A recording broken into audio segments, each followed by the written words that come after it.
তারপরে করাচি বন্দর সারান্দিবতা শ্রীলঙ্কা খাইছে মদিনায় 1515 হিজরিতে। এগুলি সাহাবীরা এসে দখল করছিল। ওমর তবে করিয়াতিন তাকুলুল কোরা, সহিহ হাদিস। আমাকে আদেশ করা হয়েছে এমন এক গ্রামে আমি যাব যে গ্রাম সব গ্রাম খেয়ে ফেলবে।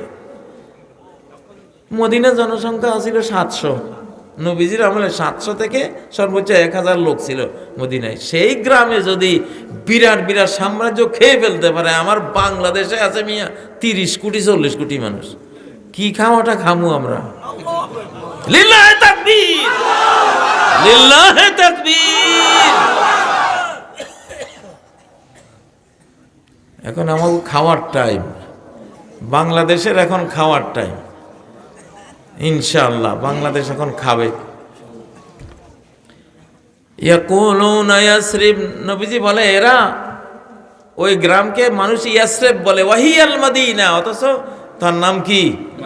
মদিনাতান ফিন্নাস কামা তানফিল কিরু খাবাসাল হাদিদ। ওই মদিনা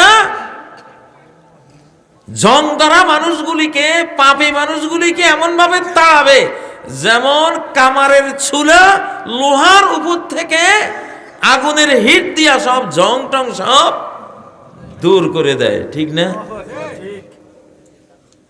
তো মদিনায় খাইছে রোমান সাম্রাজ্য, মদিনায় খাইছে পারস্য সাম্রাজ্য, মদিনায় খাইছে এই গোটা হিন্দুস্তান খাইছিল না? মুসলমানরা জয় করে 750 বছর শাসন করছে না এটা।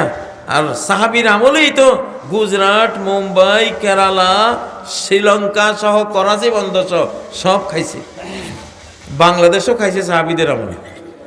লালমনিরহাটে মসজিদ পাওয়া গেছে 74 হিজরির, নবীজির মৃত্যুর মাত্র 64 বছর পরের ইটে লেখা, মসজিদের ইটে লেখা।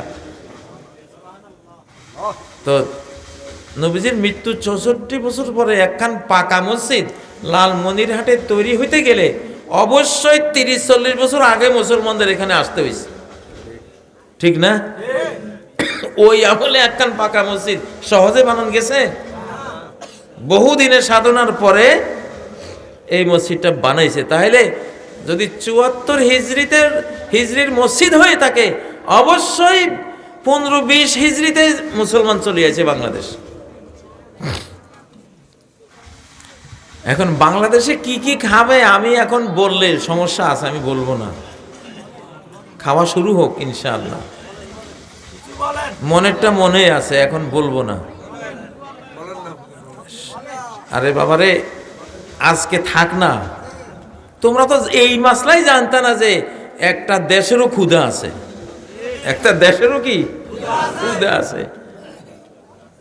বিজ্ঞানীরা তো জানে না এইসব কথা, বিজ্ঞানীরা জানবো কোথায়? এটা তো কোরআন হাদিসের ওহির বয়ান এগুলি, ঠিক না? উমিরতু বিকরিয়াতিন তাকুলুল কোরা, আমাকে আদেশ করেছেন আল্লাহ, আদেশ করা হয়েছে আমাকে এমন একটা জনপদে, শহরে, গ্রামে আমি যাব যেটা সমস্ত গ্রামগঞ্জ খেয়ে ফেলবে। আলহামদুলিল্লাহ আমি মদিনায় গিয়ে এইবার ভাবলাম যে বাংলাদেশের লগে মদিনার মিল আছে। মদিনার 3 দিক এরকম দুর্ভেদ্য, 3 দিকে কোনো সৈন্য মদিনায় ঢোকার রাস্তা নাই। বাংলাদেশেরও 3টা দিক এরকম সুরক্ষিত। একদিক হলো টেকনাফ থেকে একেবারে বাকেরগঞ্জ, সুন্দরবন পর্যন্ত সাগর দিয়া ঘেরাও। এখান দিয়ে স্থলবাহিনী সৈন্য আসার তেমন কোনো সুবিধা নেই। জাহাজে আসতে চাইলে আমরা তো ওই ট্যাং টুং লই বসি থাকবো, ক্ষেপণাস্ত্র লইয়া দিমু ওইটারে ঠুস কইরা, ঠিক না? আচ্ছা, আর 2 দিক হলো পাহাড়ের বেষ্টনী, একেবারে পঞ্চগড় থেকে সিলেট, সিলেট থেকে চিটাগাং পর্যন্ত পাহাড়ের বেষ্টনী 2 দিক। তাহলে 3 দিকে আমরা মানুষ। শোনেন, আমাদের বেকুবেরা কয় আমরা 3 দিকে ভারতে, কিসের 3 দিকে ভারত বেটা? 3 দিকে পাহাড় আর সাগর। আমাদের একদিকে শুধু ভারত। পাহাড় দিয়ে কোনো সৈন্য সমাবেশ ট্যাং টুং লইয়া, বিমান কামান টামান লইয়া আসতে পারে? পাহাড়ে শুধু রাইফেল একটা লই, তুই রাইফেল একটা লইলে আমি 10টা লই যাইতে পারি, ঠিক না বে? ঠিক। আর পাহাড় হইল মুসলমানের বন্ধু, মূর্তি পূজারীর শত্রু। মূর্তি পূজারীরা পাহাড়ে গেছে সূরা বুরুজের গোলামরে নিয়ে, ভূমিকম্প তৈরি করে পাহাড়ে ওই গোটা বাহিনীরে মাইরা দিছে। পাহাড় সবসময় ইসলামের বন্ধু। আফগানিস্তান পাহাড়ি এলাকা হওয়ার কারণে যে গেছে সে মরছে। গোরস্থান, সোভিয়েত ইউনিয়নের গোরস্থান হয়েছে আফগানিস্তান। ব্রিটিশরা 12,000 সৈন্য পাঠাইছিল খাইবার গিরিপথ দিয়া, 12,000 গিয়া এমন মার খাইছে, খালি সংবাদ দেওয়ার জন্য একটা বাদ ছিল ওদের 12,000-এর মধ্যে। বুশের চিন্তা হয়েছে সবাই মরছে, কারণ এরা হয়তো এত বিমান টিমান ছিল না, আমার তো বহু বিমান আছে, আমি তো পরাস্ত হওয়ার কথা না। গেছিল 52 রাষ্ট্র লইয়া, হেও মার খেয়েছে, ঠিক না? পাহাড়গুলি হইল মুসলমানের বন্ধু। তাহলে বাংলাদেশের দুই পাশে যে পাহাড়ি ঘেরাও, এটা কি মূর্তি পূজারীর বন্ধু না আল্লাহ পূজারীর বন্ধু? নবীজি বলেছেন হাযা জাবালুন ইউহিব্বুনা ওয়া নুহিব্বুহু। ও আমার উম্মত, বুখারীর হাদিস, এই যে উহুদ পাহাড়, এটা আমাদের মহব্বত করে, আমরাও তারে মহব্বত করি। তাহলে একটা পাহাড় নবী রাসূলদেরকে কি করে? মহব্বত করে, ভালোবাসে। নবীজি বলছেন একদিন উহুদের উপরে উঠছে, আর উহুদ পাহাড় কাঁপতেছে। নবীজি বললেন কাঁপো কেন? ফাইন্নামা আলাইকে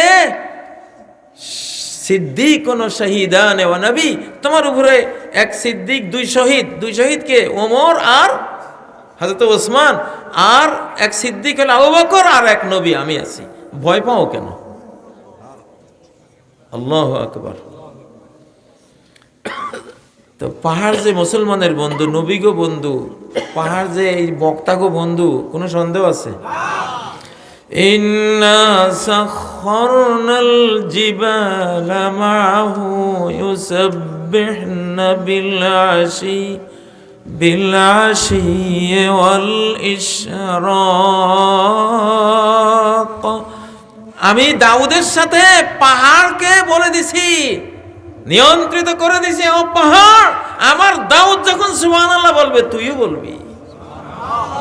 ইউসাব্বিহনা বিল আশি ওয়াল ইশরাক। দাউদ আলাইহিস সালাম যেমন সকাল সন্ধ্যা তাসবিহ জপত, পাহাড়গুলি এমন বন্ধু দাউদের, উনি জিকির আজকার শুরু, তাসবিহ শুরু, পাহাড়গুলিও জিকির আজকার তাসবিহ শুরু।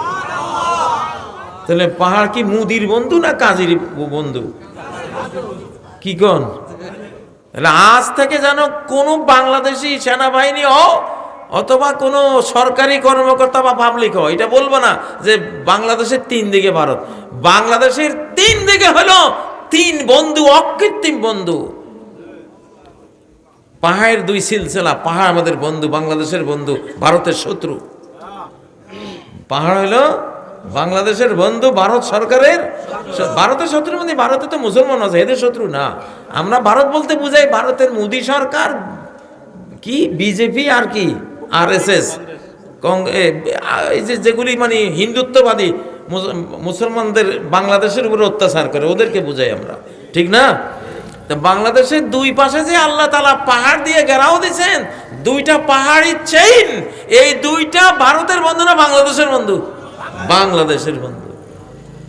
দলিল আছে না নাই? আরো কি দলিল লাগবো? তাইলে ভয় কিসের? 2 পাহাড় দাঁড়ায় রয়েছে। এই বাংলাদেশের কাজী সাহেবেরা, বক্তারা, মুসলমানরা ভয় পাইস না, আমরা আছি ইনশাআল্লাহ। সাগর কার বন্ধু? হ্যাঁ, ফানফালাকা ফাকানা কুল্লু ফিরকিন কাত-তাউদিল আযীম। হায় হায়, এই নদী কেমনে মুসা আলাইহিস সালামরা চিন্না পার করে দিল। ফেরাউন বুঝছে মুসা যদি পার হইতে পারে, তার মতো মেসকিন ফকির, আমার তো এত স্মার্ট, এত বড় একজন রাজা, তো পাহাড় কি আমারে নদী কি আমারে অনার করবে না? সাগর কি আমারে সম্মান করবে না? হ্যাঁ, আমি হামকে তমকে অমুক। পাহাড় কয়, সাগরে কয় আয়ুস না, খালি আমার কাছে আয়। হায় হায় فغشيهم من اليم ما غشيهم সেই লোহিত সাগর তার অথই জলরাশি দিয়ে তাদেরকে একেবারে ডুবিয়ে জীবন শেষ করে দিয়েছে সুবহানাল্লাহ।